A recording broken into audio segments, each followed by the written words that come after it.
Elina Emre के cabin में जाती है और बोलती है गुड मॉर्निंग एमरे। तो एमरे बोलता है कि मुझे तुमसे बात करनी है।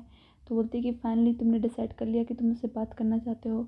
तो एमरे इस पर बोलता है कि मुझे पता है कि तुम फेवरी के साथ मिली हुई हो। तो बोलती है कि नहीं, वो तो पास था। तो बोलता है कि तुम हर किसी को बेवकूफ़ बना सकती हो बट मुझे नहीं। मैं जानता हूँ कि तुम सैनम का परफ्यूम फेवरी को दे के आई हो। पर एलिना बोलती है कि मुझे थोड़ा सरप्राइज़ हुआ। नामी मोहब्बत की सज़ा बहुत ज़्यादा होती है। जान को क्या ये सब पता है कि सैनम ने अपनी फ्रेगनेंस फेबरी को दी है? उसी के बदले फेबरी ने तुम्हें लिखित में शेयर्स दिए हैं। अगर जान को ये सब पता चलेगा तो क्या होगा? एम्ब्रे बोलता है कि गुड प्लान एलिना। तो तभी लैला दूसरी तरफ से उन दोनों को देख रही होती है। तो इस पर एलिना बोलती है कि अगर तुम्हारे भाई को सनम के बारे में पता चल गया तो, और सबको छोड़ो, अगर तुम्हारी माँ को पता चल गया, उसे तो इस बारे में कुछ भी नहीं पता। एम्ब्रे कहता है ब्लैकमेल और अलीना और ब्लैकमेल तुम यही कर सकती हो। मैं अपने कर्मों का फल भुगत चुका हूँ और मैं तुम्हें बता दूँ कि तुम भी भुगतोगी। इसके बाद अलीना वहाँ से चली जाती और वो सीधा लैला के केबिन में जाती और पूछती कि क्या तुम एम्ब्रे के पास गई थी? तो लैला बोलती कि हाँ मैं गई थी, वो बिज़ी है तो मैं बाद में जाऊँगी। तो इस पर एलिना बोलती कि हानी, अगर तुम अभी भी एम्ब्रे को लेकर किसी आस में बैठी हो तो मैं तुम्हें बता दूं कि मैं और एम्ब्रे साथ में आ चुके हैं। तो लैला पूछती है कि ऑफिस में तो किसी को नहीं पता? ऑफ कोर्स ऑफिस में कोई नहीं जानता, क्योंकि अभी कुछ घटनाएं घटी थी तो पहले मैं चाहती हूँ कि सब पहले मुझसे प्यार करें। और तुम यहाँ पर काम करती हो तो मैं चाहती हूँ कि एम्ब्रे के साथ तुम्हारी बस वर्किंग रिलेशनशिप हो, उससे ज़्यादा नहीं। और तुम उससे ज़्यादा उम्मीद भी मत करना। यह कहकर वे वहाँ से चली जाती है। यह सुनकर लैला बहुत उदास हो जाती है और वो एम्ब्रे की तरफ देखती है केबिन में से। तभी एम्ब्रे भी दूसरी तरफ से लैला को देखता है और सीन यहीं पे ख़त्म हो जाता है। जान मीटिंग में सबको बुलाता है और पूछता है कि रेड मोड के लिए तुम लोगों ने क्या आइडिया ढूंढे हैं। इस पर जय एक फालतू सा आइडिया बताता है और वो अपनी एक स्टोरी सुनाता है। वो बताता है कि एक जवान आदमी 6 साल से एक घर में रह रहा है, लेकिन अब उसका लैंडलॉर्ड उसे बाहर निकालना चाहता है। लेकिन वो आदमी जानता है कि उसको उससे बेटर लॉजर नहीं मिल सकता। लॉजर वह है जो हर महीने टाइम से पहले ही महीने का रेंट पे कर देता है। तो यंग मैन बाहर जाता है सड़कों पर भटकता हुआ। तो फिर वो एक कॉस्मेटिक की दुकान में इंटर करता है। जैसे ही वो कॉस्मेटिक की दुकान में अंदर जाता है तो वो पजल्ड हो जाता है। फिर वो वापस से अपनी पहली दिमाग की हालत में आता है। फिर वो देखता है रेड मोड लिखा हुआ।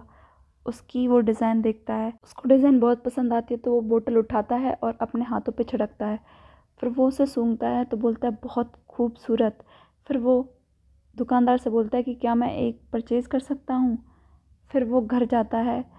सडनली डोरबेल बजती है। दरवाजे पर घर का ऑनर होता है और वो बोलता है कि बाहर निकलो। तो डैरन पूछती है कि फिर क्या हुआ। तभी सैनम बीच में बोल जाती है कि कहीं तुम जर्मनी की बात नहीं कर रहे। इस पर जय इमोशनल हो जाता है, रोने लगता है। वो बोलता है कि मिस्टर जान, उन्होंने जर्मनी के बारे में बोला और मेरे साथ भी यही प्रॉब्लम है, मेरे पास भी रहने के लिए घर नहीं है। तो फिर बोलते हैं लेकिन जो ऑनर था उसके तो बच्चे विदेश से वापस आ गए ना, इसलिए हुआ। तो फिर वो रोता रोता बोलता है कि मिस्टर जान, मैं बाद में कंटिन्यू करता हूँ जब मैं बेहतर फील करूँगा। इसके बाद फिर डैरन बोलती है कि मैंने काम किया है और वो बोलती है कि मेरे स्लोगन का नाम है रिमेंबर। तभी जो सैनम होती है वो उसे घूर कर देख रही होती है, क्योंकि ये सैनम का स्लोगन होता है। फिर डैरन बोलती है कि जो एक आदमी का दिमाग होता है वो स्मेल को मेमोराइज करके रखता है। जैसे कि मैं एग्जांपल देती हूँ, हम कहीं भी जाते हैं, हर इंसान की एक अलग खुशबू होती है, हर जगह की एक अलग खुशबू होती है। तो हम ये स्लोगन ऐसे ही यूज़ कर सकते हैं कि तुम्हारी खुशबू तुम्हारी पहचान है। एग्जाम्पल के लिए एक भीड़ में हम ये एडवर्टाइज़ कर सकते हैं। इस पर जब बोलता है कि ये तो बहुत स्टूपिड है। तो बोलती है कि स्टूपिड कैसे है। भी सैनम सबको बताती है कि यह स्लोगन मेरा है। तो जान बोलता है कि कैसे। तो बोलती है कि मैंने इस पर काम किया है, मैंने ये नोटबुक में भी लिखा हुआ है रिमेंबर। वो सबको नोटबुक दिखाती है। इस पर अलीना चौंक जाती है। तो वो बोलता है कि जान कि ये कैसे पॉसिबल है। इस पर डैरन को गुस्सा आ जाती है। वो बोलती है कि तुम्हें क्या लगता है मेरा दिमाग खाली है, मेरे पास कोई आइडियाज़ नहीं है क्या, मैंने तुमसे चुराया है। तो जान बोलता है कि हो सकता है कि दोनों लोगों के आइडियाज़ सेम हो, ये पॉसिबल है। तो वो बोलता है क्या किसी के पास कहने के लिए कुछ है। इसके बाद वो डैरन को लीडर बना देता है प्रोजेक्ट का। उसके बाद एमरे जान से मिलने के लिए आता है और उसे समझाता है कि तुम्हें सनम के साथ चीज़ें सुलझानी चाहिए। तो जान बोलता है कि मैंने बहुत कोशिश की पर मैं नहीं कर पा रहा। जान बोलता है कि तुमको अपने रिलेशन को टाइम देने की ज़रूरत है। यह कहकर वह वहाँ से चला जाता है। दूसरी तरफ अलीना फेबरी को मैसेज करके सारी इन्फॉर्मेशन देती है और बोलती है क्या तुम्हें शो पसंद आया। फेबरी बोलता है हाँ मुझे बहुत ज़्यादा पसंद आया। दूसरी तरफ सनम जान के कैबिन में आती है और बोलती है कि जान मैं जा रही हूँ। तो जान बोलता है जाओ जाओ, वैसे भी तुम अर्ली बर्ड हो। तो फिर सनम बोलती है कि मेरे पास कुछ करने के लिए नहीं है, मैंने कैंपेन के लिए भी अभी तक कुछ नहीं किया है, इवनिंग में मैं काम करूँगी, मेरे पास बहुत फ्री टाइम है। इस पर जान बोलता है कि तुम्हें नहीं लगता कि तुम्हारा बिहेवियर छोटे बच्चे जैसा है जो अपने खिलौने टूट जाने पर उदास हो जाता है। तो सनम बोलती है कि मैं हमेशा अपने खिलौने तोड़ देती थी, पता नहीं क्यों। बचपन में मेरी सारी डॉल्स के किसी का पैर टूटा होता था, किसी की आर्म। तो जान बोलता है सनम मैंने ये बहुत सोचा है, मैं बहुत लंबे समय से सोच रहा हूँ। मैं तुम्हारे डिसीजन का आदर करता हूँ, इससे कोई फ़र्क नहीं पड़ता कि मैं उसके ख़िलाफ़ हूँ या मैं उसे पसंद करता हूँ। मेरी ऐसी कोई इंटेंशन नहीं है कि मैं अपना डिसीजन तुम पे थोपूँ। तो सनम बोलती नहीं नहीं जान, तुम मुझ पे थोप नहीं रहे। जान मैं तुम्हें बहुत प्यार करती हूँ कि ये मेरे हाथों में ही नहीं है। मैंने आज तक किसी से इतना प्यार किया ही नहीं है जैसा कि तुम देख सकते हो। तो जान बोलता है सनम तो मैं भी तुमसे प्यार ही करता हूँ। तुम्हें क्या लगता है, क्या तुमने कभी दो लहरों को कनेक्ट होते हुए देखा है सनम। तो इस पर सनम मना कर देती है। फिर जान कहता है मैंने देखा है एक ट्रिप पर, जब दो शांत बहती लहरें एक प्लेस पर जाकर मिलती हैं तो वो पागल पानी की तरह बिहेव करती हैं संसार में। वो ऊपर उठती हैं, टकराती है और फॉर्म में बदल जाती है और वो भूल जाती है कि बहना कैसे हैं। वो फाइट करती रहती है और फाइट करती रहती है। इसके बाद वो फ्यूचर में पानी उन्हें खुद सिखा देता है कि कैसे बहना है। फिर वो सनम से कहता है कि हम दोनों ने तो एक दूसरे को बर्दाश्त करना सीख लिया है, हम दोनों एक दूसरे को पा चुके हैं, अगर हम खोना चाहेंगे तो भी नहीं खोएंगे। ये तुम्हें बस लगता है कि तुम्हें और वक्त चाहिए, पर रियलिटी में ऐसा नहीं है। हम दोनों जहाँ पे दो लहरें मिलती हैं वहाँ पर जाएंगे। अगर हम चाहेंगे तो हम उन स्टीम्स की तरह कनेक्ट हो जाएंगे। तो सनम बोलती है कि अभी मैं जा रही हूँ। तो फिर जान बोलता है ठीक है, हम मिलते हैं समुद्र के किनारे। सनम दरवाजे से बाहर निकलती है और वो देखती है कि लैला भी बाहर जाने की तैयारी करती है। तो फिर वो आके उससे पूछती है, बोलती है कि मैं घर जा रही हूँ। तो सनम बोलती है कि मैं भी घर जा रही हूँ।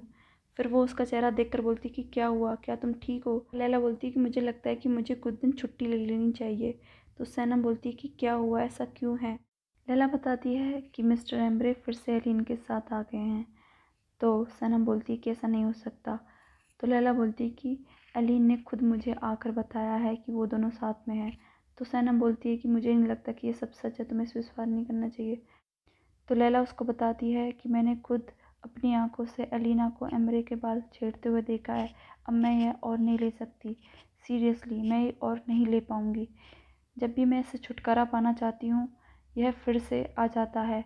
यह एक डिसीज़ की तरह हो चुका है और मैं फिर से बीमार हो रही हूँ। तो सनम बोलती है ओके ओके, तुम ज़्यादा अपसेट मत हो, सब ठीक हो जाएगा। और वो गले लगाती है। फिर बोलती है कि तुम सही हो। इस सब के एक्सपीरियंस के बाद मुझे भी लगता है कि इंसान कैसे टूट जाता है। अब तुम वही करना जो तुम्हारा मन करे। तुम एक ऐसा डिसीज़न लो और तुम फिर उस पर कायम रहो जिससे तुम्हें खुशी मिले।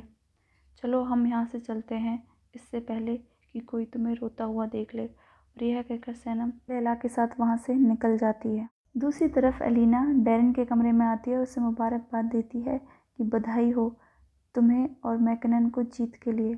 इस पर डैरेन गुस्सा करते हुए बोलती है कि पहले चीज़ें अनप्लान्ड हो चुकी थी लेकिन अब सब कंट्रोल में है। तो एलिना बोलती है कि तुम्हें क्या है डैरेन, तुम कुछ ज़्यादा ही गहराई में चली गई हो। अगर क्या हुआ, अगर मैंने तुम्हें सैनम का आइडिया चोरी करके बता भी दिया तो उसमें प्रॉब्लम क्या है। क्या वर्थी पीपल को अथॉरिटी मिलनी नहीं चाहिए। अच्छा हुआ, तुमसे ज़्यादा इस पोजीशन को और कौन डिज़र्व करता है। तुम लीडर बन गई उस प्रोजेक्ट की और देखना मैं सुमा भी इसे बहुत जल्दी नोटिस करेंगी। फिर अलीना डैरेन से बोलती कि अच्छा तुमने क्या क्रिएट किया है, दिखाओ अपने डिज़ाइंस। पहले डैरेन मना करती है लेकिन फिर बोलती है ठीक है तुम देखो, और वो उसको अपने डिज़ाइंस दिखा देती है। इसके बाद अलीना बोलती है कि वाओ, तुमने हमेशा की तरह बहुत अच्छा काम किया है। कॉफ़ी शॉप में लैला उस्मान को बुलाती है और उससे बोलती है कि मुझे तुम्हारा प्रपोज़ल एक्सेप्ट है। इस पर उस्मान बोलता है कि ठीक है, हम ट्रेडिशनल तरीके से ये करते हैं। तो लैला बोलती है ठीक है, हम शादी कर लेते हैं। और फिर वो कबूल करते हैं। फिर दोनों खुशी से एक दूसरे को गले लगाते हैं। आसपास के लोग भी तालियां बजाते हैं और उनकी खुशी में शामिल होते हैं। घर आकर लैला सैनम को बताती कि हम शादी कर रहे हैं, मैं और उस्मान। तो लैला बोलती है कि अगर तुम जल्दबाजी में ये फ़ैसला कर रही हो तो यह बहुत बुरी बात है। इस पर लैला उसको एक्सप्लेनेशन देती है कि यही मेरे लिए बेहतर है और यही ठीक रहेगा।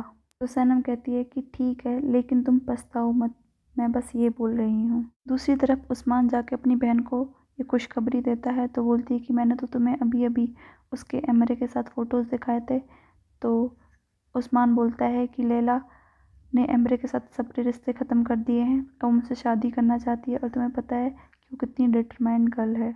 अयान, अब बस तुम्हें लैला के घर पे जाके शादी के लिए हाथ मांगना होगा। तो अयान बोलती है कि मैं इसके लिए फ़िट नहीं होती, मैं बहुत छोटी हूँ, इसके लिए हमें किसी बुज़ुर्ग की ज़रूरत होगी। तभी वहाँ पर मलिहात आती है। दोनों उसको राज़ी करते हैं कि तुम उस्मान के लिए लैला का हाथ मांगने जाना। इस पर मलिहात बहुत खुश हो जाती है। वो सब मोहल्ले वालों को बताती है कि शादी हो रही है, सब तैयारियां स्टार्ट कर दो, शादी हो रही है। तो तुमने मुझे डार्लिंग बोल दिया तो मैं सीधे पॉइंट पे आती हूँ। आज वो शाम को मेरी बहन का हाथ मांगने आएंगे।